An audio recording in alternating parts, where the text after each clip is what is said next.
السلام عليكم، ازيكم عاملين ايه؟ يا رب دايما تكونوا بخير.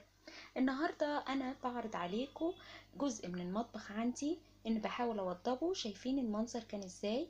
كان تحت هنا في ازايز زي ما وريتكم قبل كده في فيديو المطبخ، وديت الستاند اللي انا قايله لكم عليها.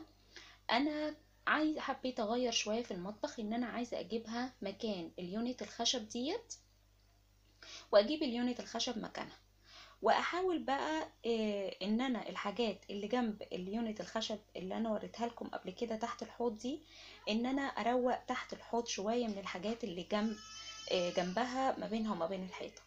فعملتها بالمنظر ده زي ما انتم شايفين. اتروقت ازاي؟ وحطيت كل الازايز في جنب واحد.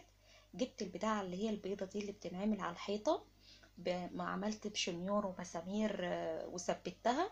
وجبت اللي هي بحامل اللي بيتحط عليها الخشب اللي انتوا شايفينه ده، وغلفته بالستيكر ده. وبعد كده حطيت زي ما انتوا شايفين، عملت رفين وحطيت كل الازايز وروقت الجزء ده كله وحطيتهم عليه. بقى جو عندي مفيش اي حاجة على الارض زي ما انتوا شايفين. لو حبيت امسح مش هشيل حاجة من على الارض واحطها تاني. الدنيا متروقة، كل حاجة زي ما انتوا شايفينها تمام.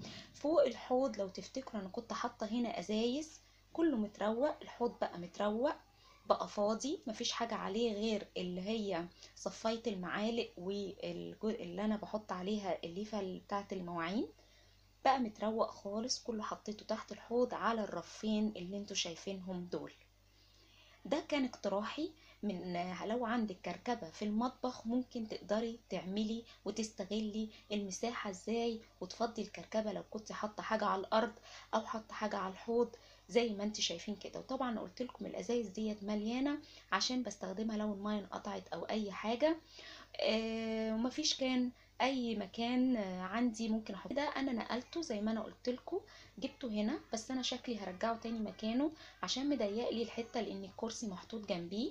فانا هشوف كده وهشوف لما ارجع اليونت الخشب تاني هيبقى الوضع ازاي. بس انا مبسوطه جدا ان انا عملت الرفين دول، ما تتخيلوش مبسوطه ازاي. يا رب اكون افدتكم بالفيديو ده. شكرا ليكم، ما تنسوش اللايك والشير. باي باي.